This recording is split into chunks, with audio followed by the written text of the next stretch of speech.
ناظرین بڑھتے ہیں روایت کے اگلے حصے کی جانب۔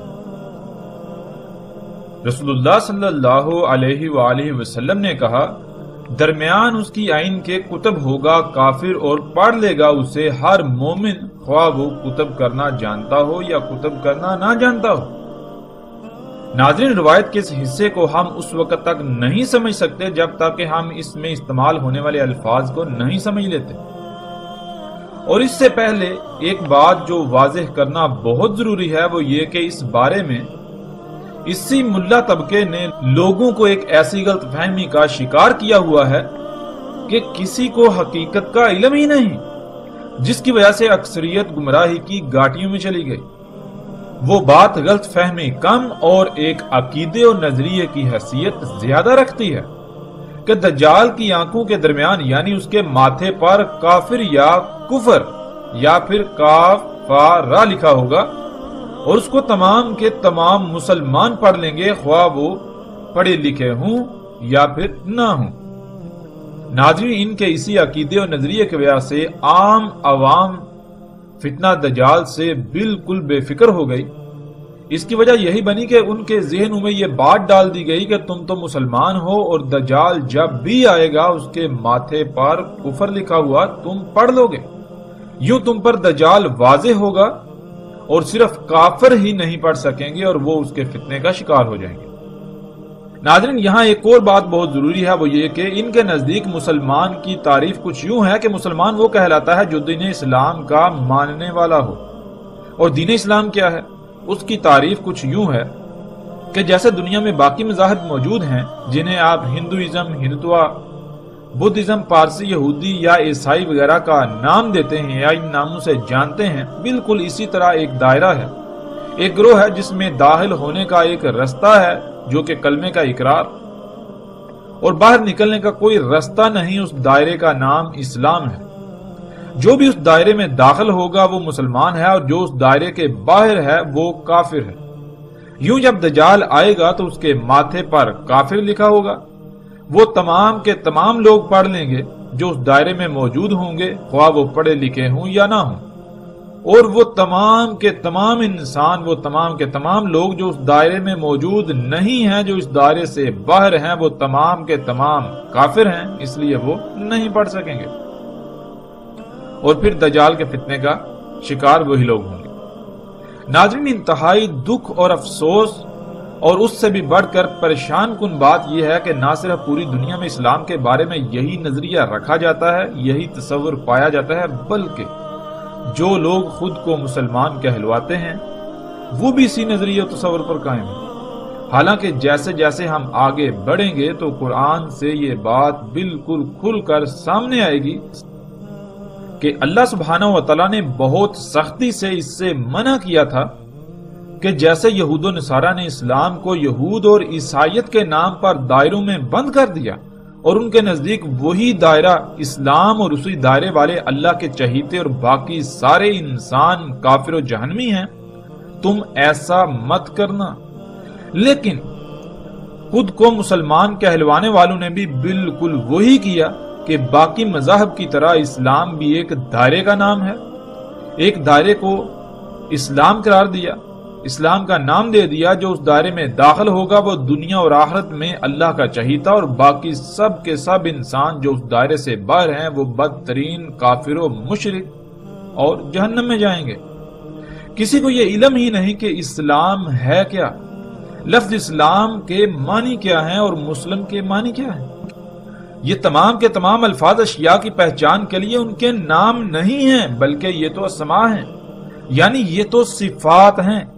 اس میں کچھ شک نہیں، کوئی شک و شبہ نہیں کہ اللہ سبحانہ و تعالیٰ نے قرآن میں دو ٹوک الفاظ میں صراحت کے ساتھ یہ کہا کہ اللہ کے ہاں صرف ایک ہی دین قابل قبول ہے اور وہ ہے اسلام۔ اسلام کے علاوہ کوئی بھی دین اللہ کے ہاں قبول نہیں کیا جائے گا، قابل قبول نہیں ہے اس کے علاوہ۔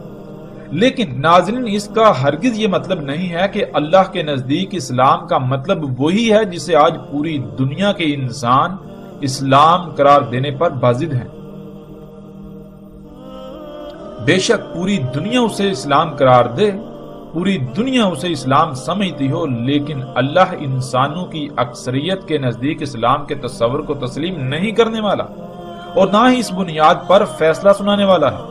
چونکہ اکثریت کے نزدیک اسلام کا تصور یہ ہے تو یہی اسلام ہے؟ نہیں، بالکل نہیں، ایسا ہرگز نہیں ہوگا، ایسا ہرگز نہیں ہے۔ اللہ سبحانہ و تعالیٰ نے قرآن میں کہا کہ اللہ کے ہاں اسلام کے علاوہ کوئی دین قابل قبول نہیں، تو اللہ نے یہ بات بھی صراحت کے ساتھ واضح کر دی کہ اللہ کے ہاں اسلام ہے کیا۔ اسلام کہتے ہیں خود کو ہر لحاظ سے اس کا محتاج بنا دینا، جس کا محتاج بنانے سے زمین و آسمان اور خود انسان کے جسم میں قائم توازن برقرار رہے، اس کائنات میں ہر شے سلامت رہے، کسی کو کوئی نقصان نہ ہو، کوئی فساد نہ ہو، کسی قسم کی کوئی تکلیف نہ ہو، کسی کو کسی بھی تکلیف کا سامنا نہ کرنا پڑے، کسی مصیبت کا سامنا نہ کرنا پڑے، کسی قسم کی کوئی خرابی نہ ہو۔ اور اللہ سبحانہ و تعالیٰ نے قرآن میں یہ بھی بتا دیا کہ وہ کون ہے، کیا ہے، وہ کیا شے ہے جس کا تم نے خود کو محتاج بنانا ہے، کہ تم جب خود کو اس کا محتاج بناؤ گے، ہر لحاظ سے اس پر توکل کرو گے، اسی کا محتاج بناؤ گے، تو اس دنیا کی، زمین و آسمان کی، اس کائنات کی ہر شے سلامت رہے گی تمہارے سمیت، دنیا میں بھی تم سلامت اور آخرت میں بھی سلامت رہو گے۔ وہ کیا ہے ناظرین؟ وہ فطرت ہے، جیسا کہ سکرین پر نظر آنے والی آپ آیت میں دیکھ سکتے ہیں۔ اللہ سبحانہ وتعالی اس آیت میں کہتے ہیں بس قائم ہو جا، یعنی دنیا ادھر کی ادھر ہو جائے، چاہے کچھ بھی ہو جائے، تو ڈٹ جا، اپنے رخ کو ہر طرف سے ہٹا کر، ہر طرف سے کٹ کر، بالکل ایسے جیسے کہ دنیا میں اور کچھ ہے ہی نہیں سوائے دین کے، اس طرح ہر طرف سے کٹ کر یک رخ ہو کر ڈٹ جا، قائم ہو جا دین کے لیے۔ دین کیا ہے؟ اس کا جواب بھی ساتھ ہی اللہ سبحانہ و تعالیٰ نے دے دیا کہ دین وہ فطرت تھی، دین فطرت تھی، وہ فطرت جس پر اللہ سبحانہ و تعالیٰ نے انسانوں کو وجود دیا، یعنی جیسے انسان اللہ کے وضع کردہ قانون سے پیدا ہوتے ہیں، وجود میں آتے ہیں، اور اس کے بعد وہ اپنے والدین کے ہر لحاظ سے مکمل محتاج ہوتے ہیں جب تک کہ خود مختار نہ ہو جائیں، بالکل اسی طرح خود کو فطرت کا محتاج بنا دے، چاہے کچھ بھی ہو جائے، فطرت پر ہی انحصار کرنا، فطرت سے ہی اپنی تمام کی تمام ضروریات حاصل کرنا، ہر لحاظ سے فطرت پر توکل کرنا۔ ورنہ اگر اللہ کی خلق میں تبدیلی کی کوشش کی، اپنی مرضیاں، اپنی منمانیاں کرنے کی کوشش کی، یعنی جیسے اللہ نے نظام بنا دیا جس سے مخلوقات وجود میں آتی ہیں، اگر اس میں کوئی بھی رد و بدل کی، تبدیلی کی، تو پھر یہ جان لو کہ تبدیلی ہے ہی نہیں اللہ کی خلق کے لیے، یعنی اللہ کی خلق تبدیلی کی متحمل ہی نہیں ہے۔ تبدیلی کرنے سے اس میں بگاڑ پیدا ہوگا، اس میں فساد ہوگا، سب کچھ درہم برہم ہو جائے گا، کوئی شے بھی سلامت نہیں رہے گی، ہر شے عیب دار ہو جائے گی۔ وہی اصل دین ہے، وہ دین جس پر قائم ہونا ہے، جس پر ڈٹنا ہے، جس کی موجودگی اللہ کے قانون کے عین مطابق، اس کے علاوہ کچھ بھی قابل قبول نہیں ہے، خواہ وہ کچھ بھی ہو، وہ قابل قبول نہیں ہے، خواہ اسے تم کچھ بھی نام دے لو، خواہ تم اسے اسلام کا نام دے لو۔ اور لیکن انسانوں کی اکثریت کو اس کا علم ہی نہیں، وہ یہ جانتی ہی نہیں، کیونکہ وہ غور و فکر نہیں کرتے، جس وجہ سے انہیں یہ علم ہی نہیں کہ اصل دین فطرت ہے، فطرت پر قائم ہونا ہے، ہر طرف سے کٹ کر فطرت پر انحصار کرنا ہے، فطرت پر قائم ہونا ہے۔ وہ اس بات کو بھولے کے بھولے ہی ہیں جو ان کو بھلا دیا گیا تھا۔ ناظرین، فطرت کہتے ہیں اللہ سبحانہ وتعالیٰ نے جیسے اور جن قوانین کے تحت تمام کی تمام مخلوقات کو خلق کر کے جس مقام پر رکھ دیا، جس مقام پر رکھ دیا، جس لائن پر لگا دیا، سب کی سب مخلوقات اسی پر قائم ہوتے ہوئے، اسی پر قائم رہتے ہوئے اپنی اپنی ذمہ داری پوری کریں، جس سے تمام کی تمام مخلوقات کی نہ صرف تمام کی تمام ضروریات بھی پوری ہوں گی، وہ وجود میں آئیں گی، بلکہ سب کی سلامتی اور بقا بھی اسی سے مشروط ہوگی۔ بالکل اسی طرح انسان نے بھی خود کو انہی حدود کے اندر رکھنا تھا، انہی حدود کے اندر رکھنا ہے جن کا تعین اللہ سبحانہ و تعالیٰ نے کر دیا، اسی لائن پر قائم ہونا ہے، اسی ذمہ داری کو پورا کرنا ہے جس کے لیے اسے وجود میں لایا گیا، ہر لحاظ سے خود کو اسی کا محتاج بنانا ہے، یعنی فطرت کا محتاج بنانا ہے۔ خود سے اپنی مرضی سے کچھ بھی نہیں کرنا، اپنی تمام تر ضروریات اسی نظام سے حاصل کرنی ہے جو اللہ نے وضع کر دیا، یعنی تمام کی تمام مخلوقات اپنی اپنی لائن پر قائم رہتے ہوئے اپنی اپنی ذمہ داری پوری کریں گی تو انسان سمیت تمام کی تمام مخلوقات کی تمام تر ضروریات وجود میں آئیں گی۔ جیسے انسان کی تمام ضروریات جس میں سفر کے ذرائع ہیں، سفر کے لیے اللہ سبحانہ وتعالی نے انسان کے لیے اس کی ضرورت کو پورا کرنے کے لیے اسی نظام سے گدھے، گھوڑے، اونٹ وغیرہ خلق کیے، کھانے کے لیے فصلیں، پھل، سبزیاں وغیرہ خلق کی۔ ناظرین، جب تک کوئی خود کو فطرت پر قائم نہیں کر لیتا وہ دنیا و آخرت میں خسارے و ہلاکت کا شکار ہوگا، خواہ وہ دنیا میں کسی بھی لفظ سے پکارا یا جانا جاتا ہو، مسلمان، ہندو، یہودی، عیسائی یا کچھ بھی۔ یہ تمام کے تمام دائرے انسانوں کے بنائے ہوئے ہیں، اللہ کے نہیں، اور انسانوں کے لگائے ہوئے داروں کی بنیاد پر اللہ اپنے فیصلے نہیں کرے گا۔ کوئی بھی انسان اپنی ذات میں اللہ کا چہیتا نہیں ہے، کوئی گروہ اللہ کا چہیتا نہیں ہے۔ اللہ سبحانہ و تعالی رنگ، نسل، کسی گروہ، کسی فرقے کی بنیاد پر فیصلہ نہیں کرتا۔ اللہ سبحانہ و تعالی کے ہاں اگر کسی قسم کی کوئی تقسیم ہے تو وہ صرف اور صرف ایک ہی، اور وہ ہے تقوی کی بنیاد۔ اللہ سبحانہ وتعالی نے بالکل کھول کر واضح کر دیا کہ اسلام کیا ہے، یعنی تم انسانوں سمیت تمام کی تمام مخلوقات کی سلامتی اسی میں ہے کہ اللہ نے جیسا اور جس مقصد کے لیے تمہیں خلق کیا بالکل ویسے ہی رہو، اسی مقصد کو پورا کرو، یعنی ہر طرف سے کٹ کر مکمل طور پر فطرت پر قائم ہو جاؤ۔ یہی اصل دین ہے۔ فطرت پر قائم ہونے سے ہی سلامتی ہے جسے اسلام کہا گیا۔ اگر کوئی فطرت پر قائم ہے، خواہ دنیا میں اسے لوگ ہندو، عیسائی، یہودی یا کسی بھی لفظ سے جانتے یا پکارتے ہوں، وہ اللہ کے قانون میں مومن ہے۔ اور جو فطرت پر قائم ہونے کی بجائے فطرت کے مقابلے پر مصنوعی اشیاء پر توکل کریں گے، جو مصنوعی اشیاء پر توکل کرتے ہیں، انہی مشینوں پر توکل کرتے ہیں، انہی مشینوں پر توکل کریں گے، وہ اپنے نام کے ساتھ خواہ کتنا ہی بڑا اور کتنا ہی موٹا مسلم یا مومن کیوں نہ لکھوا لیں، وہ اللہ کے قانون میں بدترین مشرک ہیں۔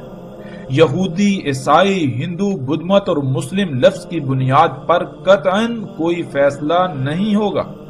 ناظرین، فطرت کیا ہے گزشتہ ایک ساتھ میں بھی بہت ہی تفصیل کے ساتھ مختلف پہلوؤں سے بات کی جا چکی، اور ہم نے کوشش کی کہ مختصراً اور مزید الگ پہلو سے بھی یہاں بات کر دی جائے، تو وہ بھی ہم کر چکے تاکہ کسی کو کسی بھی قسم کا کوئی ابہام یا شک و شبہ نہ رہے۔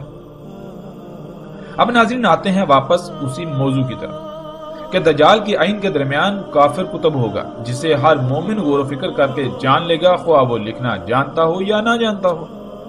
ناظرین، جو عقیدہ و نظریہ اس حوالے سے پوری دنیا میں پھیلا دیا گیا، لوگوں کے اذہان میں راسخ کر دیا گیا، کچھ وقت کے لیے اگر اسے صحیح مان بھی لیا جائے تو سوال یہ پیدا ہوتا ہے کہ اگر آپ چینی یا روسی زبان نہیں آتی، آپ چینی یا روسی زبان نہیں بول سکتے، اور کوئی آپ کے سامنے چینی یا روسی یا اس کے علاوہ ایسی زبان میں آپ کے سامنے کوئی لفظ لکھ کر لے آتا ہے جسے آپ نہیں سمجھ سکتے، جسے آپ نہیں جانتے، تو کیا آپ اس لفظ کو پڑھ پائیں گے؟ خواہ آپ کتنے ہی بڑے مومن کیوں نہ ہوں۔ اگر آپ کو چینی زبان نہیں آتی تو آپ کے سامنے چینی میں لکھا ہوا آپ کا اپنا نام تک نہیں پڑھ سکتے، تو پھر یہ کیسے ممکن ہے کہ کوئی شخص اپنے ماتھے پر کافر لکھ کر سامنے آ جائے، اور جو پڑھے لکھے نہیں محض مسلمان کہلوانے کی بنیاد پر وہ اسے پڑھ لیں گے، اور جو مسلمان کہلوانے والے نہیں، خواہ وہ کتنا ہی پڑھے لکھے کیوں نہ ہوں، وہ نہیں پڑھ پائیں گے؟ کہ آج دنیا میں بہت بڑی تعداد میں ایسے لوگ موجود نہیں جو مسلمان کے بجائے یہودی، عیسائی اور مختلف مذاہب کے کہلاتے ہیں، لیکن وہ عربی پر اس طرح عبور رکھتے ہیں کہ اس طرح کوئی عام مسلمان نہیں رکھتا، جن کو علم ہے اس لفظ کافر یا کفر کا۔ ناظرین، کسی بھی طرح اور کسی بھی لحاظ سے اس بات میں ایک رائے برابر بھی صداقت نہیں ہے جو آج تک پھیلا دی گئی اور لوگوں کے اذہان میں راسخ کر دی گئی۔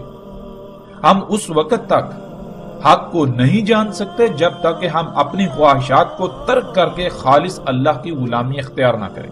اس روایت میں جو بات کی گئی اس کو اس وقت تک جاننا ناممکن ہے جب تک کہ آپ کو عربی کی اہمیت اور حیثیت کا علم نہ ہو جائے۔ عربی دنیا کی باقی زبانوں کی طرح محض بول چال، ایک دوسرے کو مخاطب کرنے یا اشیاء کی پہچان کے لیے الفاظ کے مجموعے کا نام ہرگز نہیں ہے۔ اس بات کا اندازہ آپ اس سے بھی لگا سکتے ہیں کہ دنیا میں ہزاروں نہیں بلکہ لاکھوں زبانیں بولی جاتی تھی جن میں عربی کو کوئی خاص حیثیت حاصل نہیں تھی۔ عربی سے بڑی بڑی زبانیں دنیا میں موجود تھی۔ دنیا میں اس وقت عالمی سطح پر لاطین کا بول بالا تھا، بالکل ایسے ہی جیسے آج انگلش کا ہے۔ تو اس کے باوجود قرآن کو عربی میں ہی کیوں اتارا گیا؟ جبکہ ہم جانتے ہیں آج بھی دنیا میں سب سے زیادہ بولی جانے والی زبان عربی نہیں ہے بلکہ انگلش، چینی، ہندی، اردو، فرینچ اور اسپانش وغیرہ ہیں۔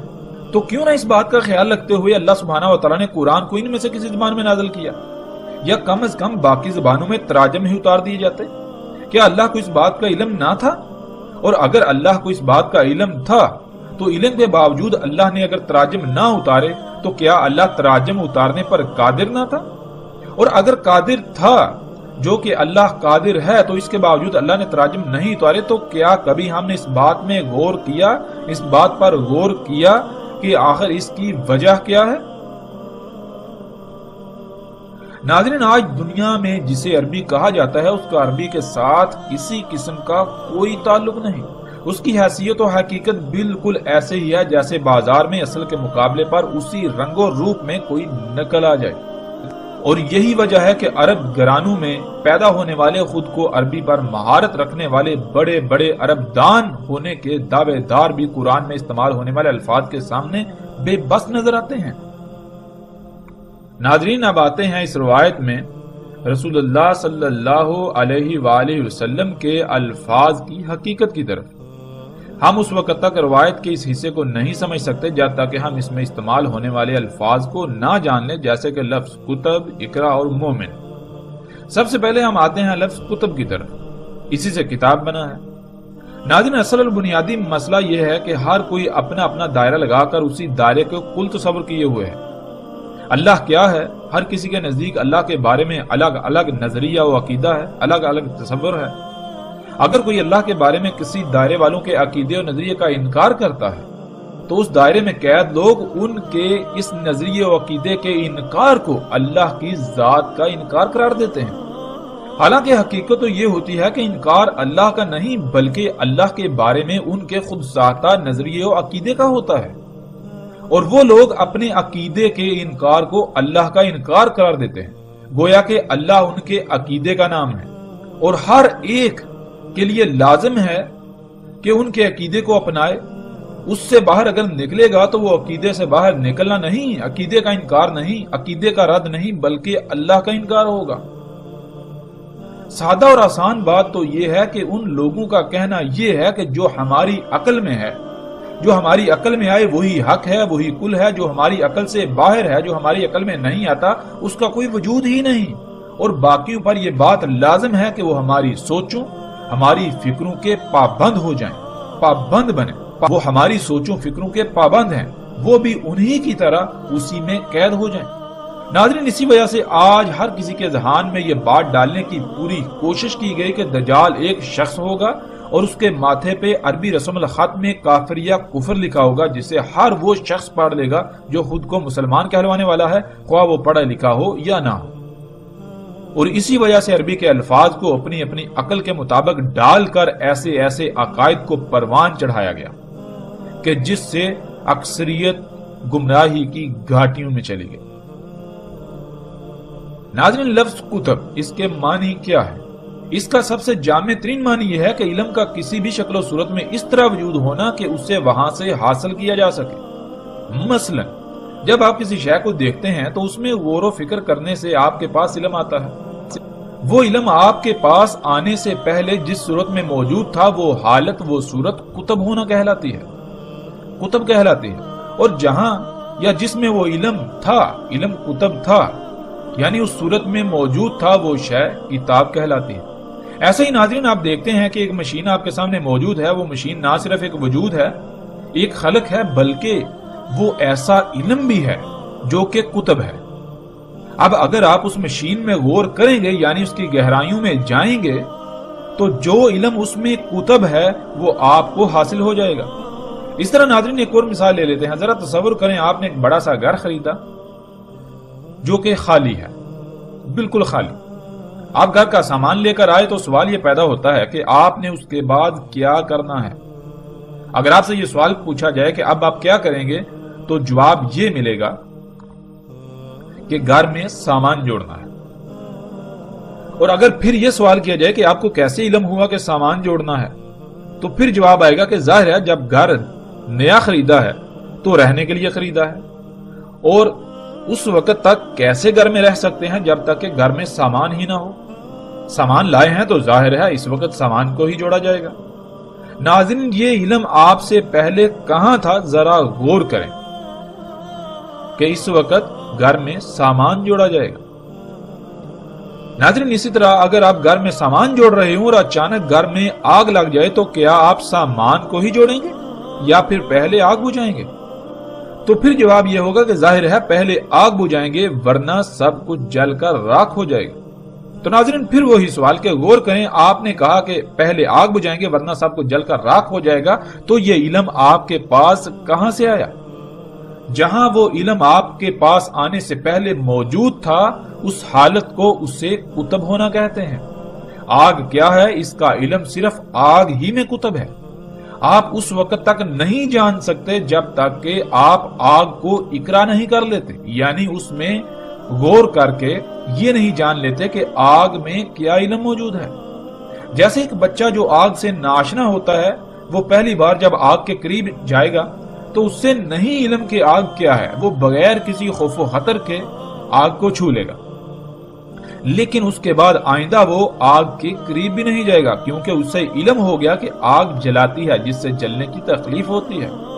تو ناظرین، وہ علم جو پہلے اس بچے کے پاس نہیں تھا، اس کے پاس آنے سے پہلے وہ علم کہاں تھا؟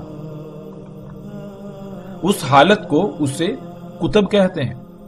ہم موجودہ دور کی اشیاء ہی کی ایک مثال لے لیتے ہیں۔ مثال کے طور پر ناظرین، جب آپ اپنے کمپیوٹر یا موبائل میں کچھ لکھتے ہیں یعنی کتب کر رہے ہوتے ہیں، تو کیا آپ وہ قلم اور سیاہی سے کتب کر رہے ہوتے ہیں؟ اور کیا وہ کاغذ کے اوراق پر کتب ہو رہا ہوتا ہے اور پھر کسی ایسی کتاب کی شکل میں محفوظ ہوتا ہے جسے آپ کتاب کہتے ہیں، یعنی کاغذات کے اوراق؟ نہیں، بالکل نہیں، بلکہ وہ تو کمپیوٹر کے اس حصے میں کتب ہو رہا ہوتا ہے جسے آپ ہارڈ ڈسک کا نام دیتے ہیں۔ جس میں علم کتب ہو وہ عربی میں کتاب کہلاتی ہے۔ آپ جب اپنے کمپیوٹر میں کچھ کتب کرتے ہیں تو وہ کہاں پر کتب ہوتا ہے، کہاں پر جا کر محفوظ ہوتا ہے، وہ آپ جانتے ہیں، اسے آپ ہارڈ ڈسک کا نام دیتے ہیں۔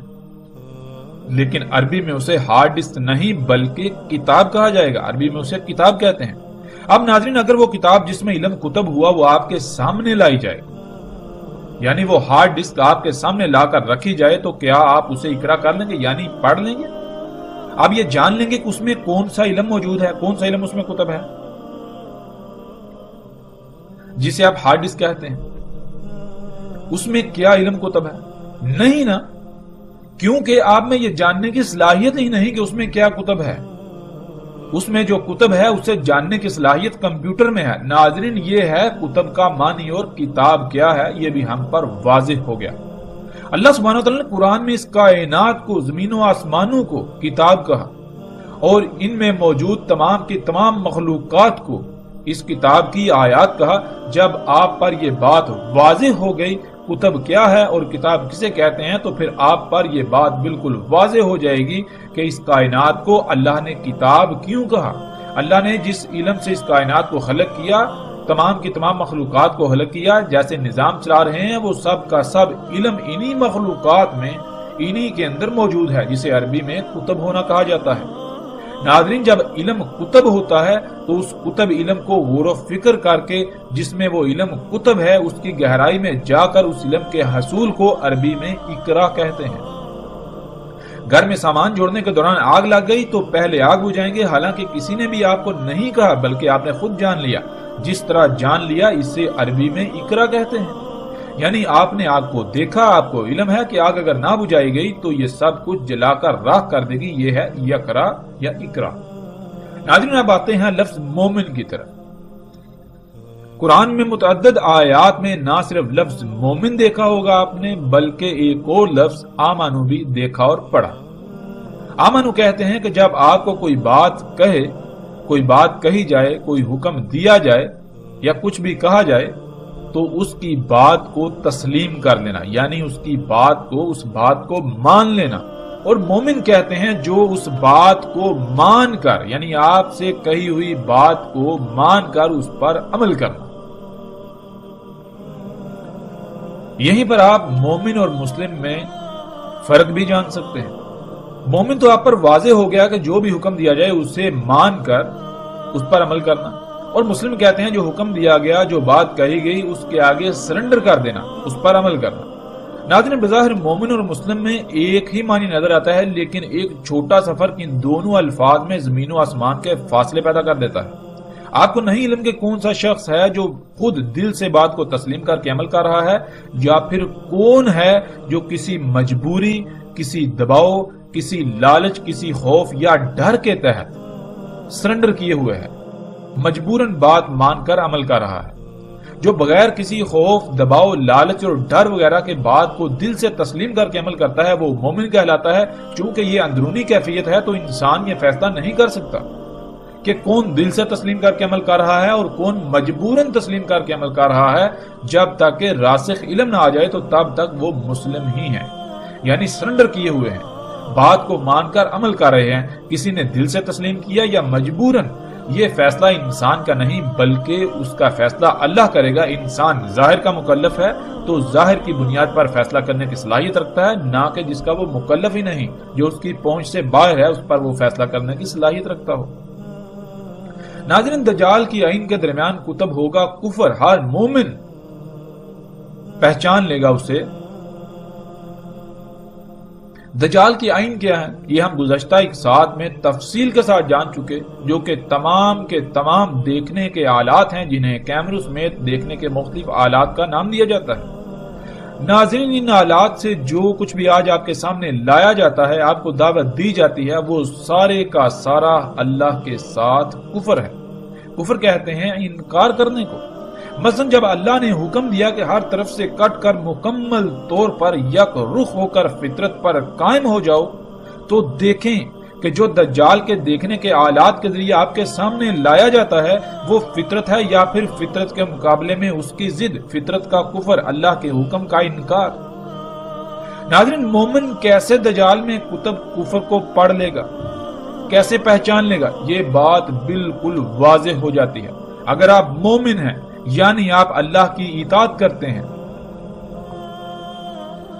اللہ نے جو بھی حکم دیا، جو بھی بات کہی، اسے دل سے تسلیم کر کے اس پر عمل کرتے ہیں، تو دجال میں کتب کفر یعنی اللہ کی ہدایات، اللہ کے احکامات کے انکار کو بالکل واضح پہچان سکتے ہیں۔ بالکل بھی مشکل نہیں ہے اس کے پہچاننے میں۔ اور دوسری بات یہ کہ دجال کی آئین کے درمیان یعنی ماتھے پر کافر کتب ہوگا۔ ناظرین، ماتھا پورے وجود میں سب سے واضح ترین مکان کو کہتے ہیں، جسے ہر کوئی دیکھ سکتا ہے۔ دجال میں کتب کفر جس کی وجہ سے یعنی اس کو اپنا رب بنانے والا کافر ہوگا، اللہ کے احکامات کا انکاری ہوگا، وہ اتنا واضح ہوگا، دجال کا کفر اتنا واضح ہوگا کہ ہر کسی کو نظر آ رہا ہوگا، لیکن اقرا وہی کر سکے گا، یعنی اس کفر کو وہی پہچان سکے گا، اس کا اسے ہی علم ہوگا جو مومن ہوگا، یعنی جو دنیا میں زندگی اس طرح گزارے گا کہ جیسے اللہ نے اس سے حکم دیا، اللہ کے احکامات کو دل سے تسلیم کر کے ان کے اوپر عمل کرنے والا ہوگا۔ آج دجال میں کتب کفر اتنا واضح ہے کہ جیسے جسم میں سب سے واضح ترین مقام ماتھا ہوتا ہے، کہ جسم کے کسی اور حصے پر کچھ لکھا ہو تو سب کو نظر نہیں آ سکتا، مگر ماتھے پر کچھ بھی لکھا ہو یا کوئی نشان لگا ہو تو ہر کسی کو نظر آ رہا ہوگا۔ بالکل اسی طرح دجال میں کتب کفر بھی اتنا ہی واضح ہے۔ اللہ نے اپنے رزق سے حلال طیب کا حکم دیا، مگر آج اللہ کے اس حکم کا انکار عملاً ہر طرف واضح نظر آ رہا ہے۔ اللہ کے مقابلے پر انہی مشینوں، انہی ایجادات سے وجود میں آنے والا غیر اللہ کا رزق، جو کہ نہ صرف اللہ کے علاوہ اوروں کا ہے بلکہ حرام ہے، خبیث ہے، جو دڑا دڑ کھایا جا رہا ہے، جس کی ہر طرف برمار ہے، ہر طرف وہی نظر آ رہا ہے۔ یعنی آج جو کچھ بھی آپ کو ہر طرف نظر آتا ہے، وہ کھانے پینے کی اشیاء ہوں یا کسی بھی قسم کے استعمال کی اشیاء، آپ کی ضروریات کا سامان، کیا وہ فطرت ہے یا پھر اس کے مقابلے پر اس کی نقل؟ اللہ نے تو حکم دیا کہ فطرت پر قائم ہو جاؤ، اسی کو دین اسلام کہا، تو کیا آج اسلام کے دعوے داروں میں سے کوئی ہے جو یہ دعویٰ کر سکے کہ وہ فطرت پر قائم ہے؟ جب کوئی بھی فطرت پر قائم نہیں تو یہ دین اسلام ہرگز نہیں، یہ وہ دین نہیں ہے جس کو اللہ سبحانہ و تعالیٰ نے اسلام کہا، جو اللہ کے ہاں قابل قبول ہے، جس کے علاوہ دوسرا کوئی دین قابل قبول نہیں ہوگا۔ اللہ کے ہاں دین اسلام ہر طرف سے کٹ کر یک رخ ہو کر فطرت پر قائم ہونا ہے، اور آپ اس کے برعکس جسے جی چاہے اسلام کا نہ دیں، وہ آپ صرف اور صرف خود کو دھوکہ دینے کے علاوہ اور کچھ نہیں کر رہے۔ ناظرین، اس بات کو تسلیم کرنا اتنا آسان تو نہیں ہے، کیونکہ خود کو غلط کہنا اور آج تک جو کرتے رہے اس سب کو غلط کہنا ظاہر ہے اتنا آسان نہیں، لیکن مشکل بھی نہیں ہے اگر اللہ کی غلامی کرنا مقصود ہو۔ اگر خود کو بڑا بنائیں گے، تکبر کریں گے، تو ابلیس کا واقعہ قرآن میں مذکور ہے جو آپ کئی بار پڑھ چکے ہیں۔ جب اس پر اس کا غلط ہونا واضح کیا گیا تو بجائے اس کے کہ وہ اپنی غلطی مان کر اپنی اصلاح کرتا اور فلاح پا جاتا، فلاح کا سودا کرتا، بلکہ وہ اکڑ گیا کہ اس نے جو پہلے کیا وہ کیوں غلط ہو سکتا ہے؟ نہیں، بالکل نہیں، بلکہ وہ بالکل صحیح تھا۔ اور پھر اس کا انجام کیا ہوا؟ اس کا انجام کسی سے بھی پوشیدہ نہیں ہے۔ ناظرین، کیا دجال میں کتب کفر ہر طرف کھلم کھلا واضح نہیں ہے؟ بالکل واضح ہے۔ اللہ نے فطرت پر قائم ہونے کا حکم دیا تو اللہ کے اس حکم کا کفر آپ کو ہر طرف نظر آئے گا۔ آپ نے پیاس بجھانی ہے تو اللہ کے حکم کا انکار فطرت کی بجائے اس کی ضد طرح طرح کے خبیث حرام مشروبات کھانا ہے تو اللہ کے حکم کا کفر طرح طرح کی مصنوعی اور فطرت میں مداخلت کر کے، اللہ کی مخلوقات میں مداخلت کر کے، چھیڑ چھاڑ کر کے، ان میں ملاوٹ کر کے خبیث حرام خوراکیں۔ ناظرین، سواری کے ذرائع جو آپ استعمال کرتے ہیں، کیا وہ اللہ کے حکم کے عین مطابق فطرتی ذرائع ہیں جن کا اللہ نے قرآن میں ذکر کیا؟ گدے، گھوڑے، اونٹ، خچر، یا پھر فطرت کی ضد مصنوعی ذرائع؟ آپ کی جتنی بھی ضروریات ہیں، کوئی ایک بھی شے ایسی نہیں کہ جو فطرت ہو، بالکل سب کا سب مصنوعی، فطرت کی ضد، فطرت میں مداخلت کر کے تبدیل شدہ۔ اپنے کچن میں موجود ایک ایک شے کو دیکھیں، اپنے گھر کی تمام اشیاء کو دیکھیں، اپنے گھر کے در و دیوار کو دیکھیں، ان پر موجود رنگ کیا وہ فطرت ہے؟ ناظرین، ذرا غور تو کریں۔ انسانوں کی ایک بہت بڑی تعداد کے نزدیک میں ایک پاگل سے بڑھ کر کوئی حیثیت نہیں رکھتا ہوں گا، کیونکہ اس پیغام کو سننے اور دیکھنے والوں کی اکثریت دل میں اور اپنے ساتھ بیٹھے دوستوں، بہن بھائیوں، رشتہ داروں اور ایک دوسرے سے یہی کہہ رہے ہیں کہ یہ شخص پاگل ہے، اور طرح طرح کی گالیوں اور حقیر ترین الفاظ و القابات سے نواز رہے ہوں گے، اور اس کے علاوہ ہر طرح کا رد عمل سامنے آئے گا جس کا وہ اظہار کرنے پر قادر ہے، جس کا وہ اظہار کرنے پر مجبور ہے۔ لیکن ایسے تمام کے تمام انسانوں کے لیے میں صرف اتنا ہی کہوں گا کہ طوفان کو دیکھ کر ریت میں سر دنسا لینے سے طوفان ٹل نہیں جاتا۔ آپ کے اس رد عمل سے حق پر کوئی آنچ نہیں آنے والی۔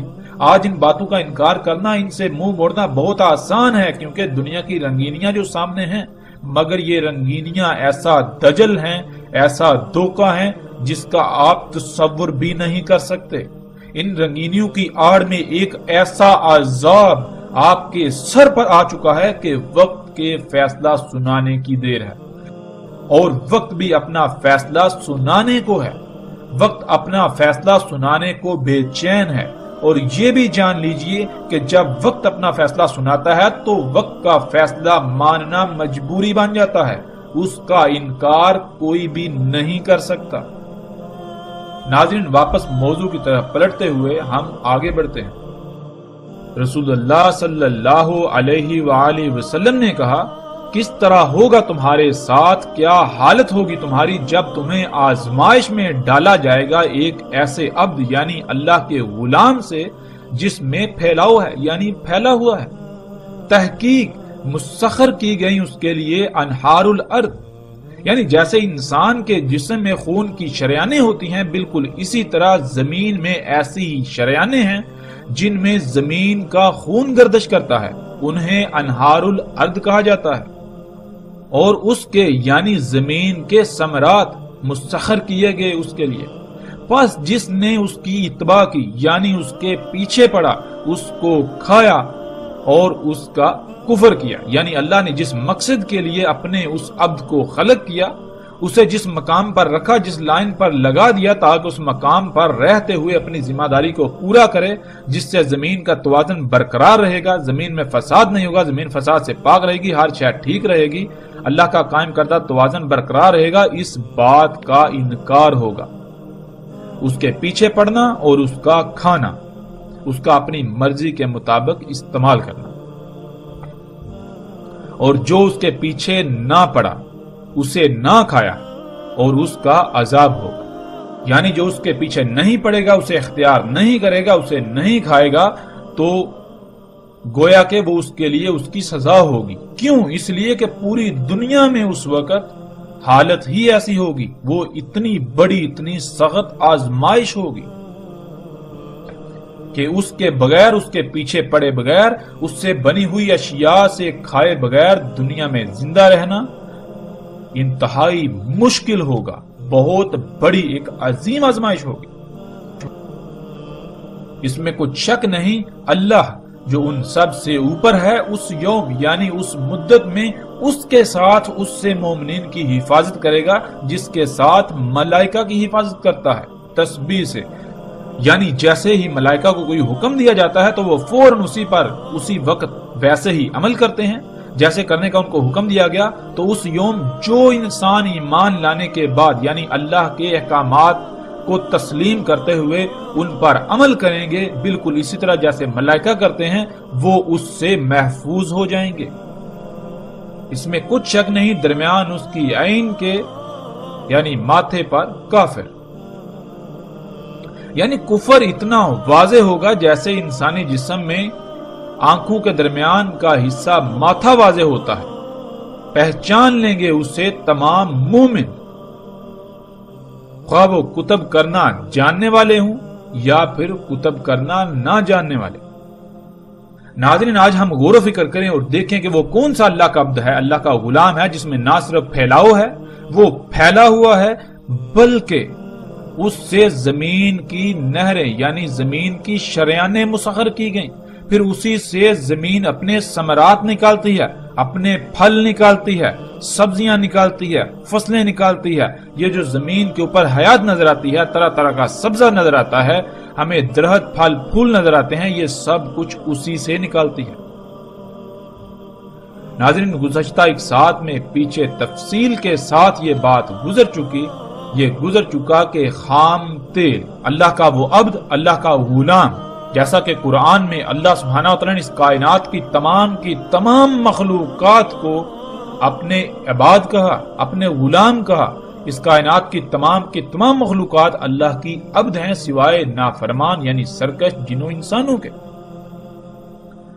تو وہ اللہ کا عبد زمین کے اندر جسے آج ہم خام تیل کہتے ہیں، اسی سے زمین کی شریانیں، ارض کی شریانیں مسخر ہیں۔ جیسے ناظرین غور کریں کہ انسان کے جسم میں جو اس کی شریانیں ہیں، جو نالیاں ہیں، پائپ لائنیں ہیں،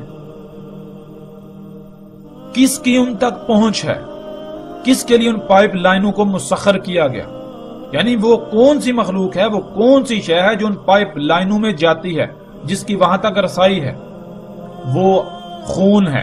خون ان پائپ لائنوں میں دوڑتا ہے، خون کے لیے ان انہار کو مسخر کیا گیا۔ انسان کے جسم میں جو شریانیں ہیں وہ خون کے لیے مسخر کی گئیں۔ تو بالکل اسی طرح ناظرین جو زمین کی شریانیں ہیں، بالکل اسی طرح جیسے انسان کے جسم میں شریانیں ہیں، نالیاں ہیں، بالکل اسی طرح جو زمین کے اندر پائپ لائنیں ہیں، زمین کی شریانیں ہیں، وہ کس کے لیے مسخر کی گئیں؟ وہ کون سی شے ہے، وہ کون سا اللہ کا عبد ہے کہ جس کی ان تک رسائی ہے، ان تک پہنچ ہے؟ وہ خام تیل ہے۔ وہ بالکل اسی طرح جیسے آپ کے جسم میں آپ کا خون ہے، بالکل اسی طرح زمین میں زمین کا خون۔ پھر ناظرین غور کریں کہ وہ کون سی شے ہے جس سے زمین اپنے پھل پھول نکالتی ہے۔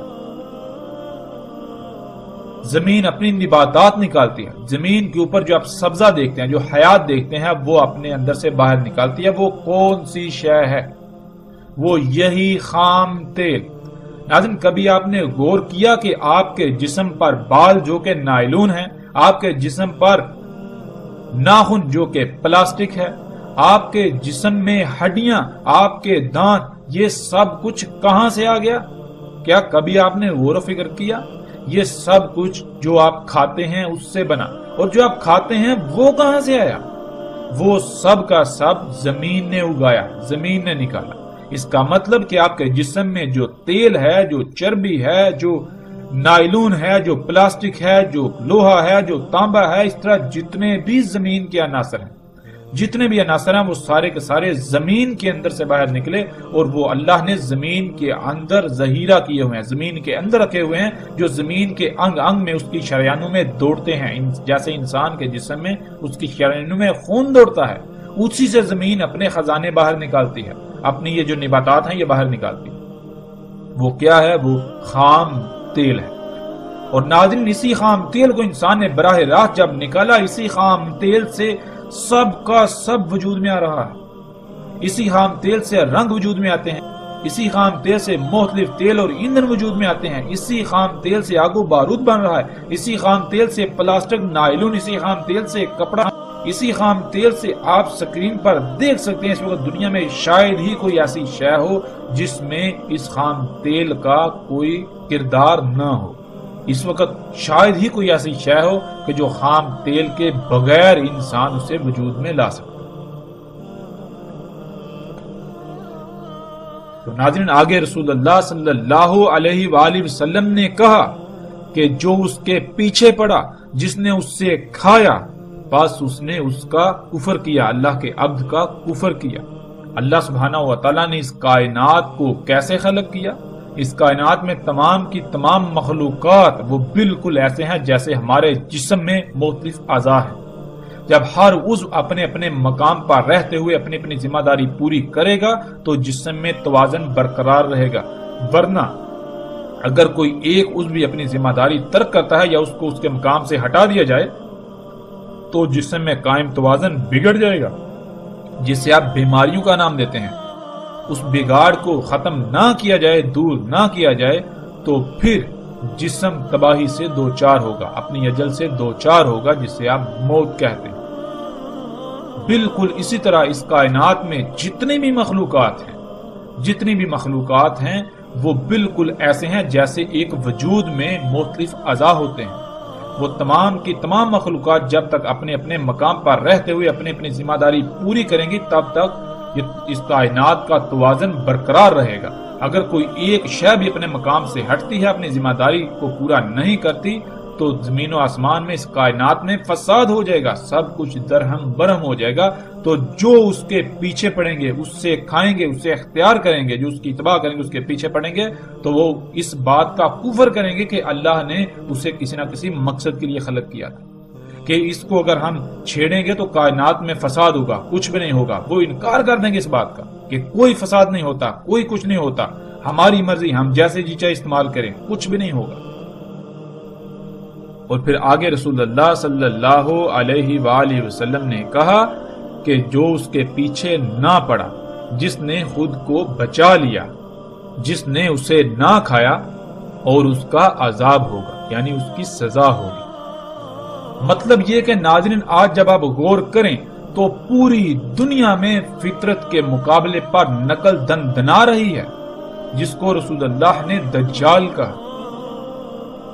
تو ایسے میں آپ غور کریں کہ اگر اس کے بغیر، اس کے پیچھے پڑے بغیر آپ دنیا میں زندگی گزارنا چاہیں تو کیا وہ آسان ہے؟ ذرا غور تو کریں۔ اگر آپ اپنی ضروریات کو پورا کرنے کے لیے اس وقت فطرت پر انحصار کرتے ہیں تو کیا حالت ہوگی، جو کہ رسول اللہ صلی اللہ علیہ وسلم نے کہا کہ تمہاری کیا حالت ہوگی، کیا ہوگا تمہارے ساتھ جب تمہیں آزمائش میں ڈالا جائے گا ایک عبد کے ساتھ، ایک عبد سے۔ تو ناظرین، آج ہم اللہ کے اس کو غلام کو اگر اس کے پیچھے نہ پڑیں، اگر اس سے بننے والی اشیاء سے اپنی ضروریات پوری نہ کریں تو غور کریں ہماری حالت کیا ہوگی۔ جو آپ بار بار کہتے ہیں کہ اگر ہم یہ سب چھوڑ دیں تو کہاں جائیں، کیا کریں، تو جان لیں رسول اللہ صلی اللہ علیہ وآلہ وسلم نے یہی تو کہا تھا کہ تمہاری اس وقت کیا حالت ہوگی جب تمہیں اس کے ساتھ آزمائش میں ڈالا جائے گا۔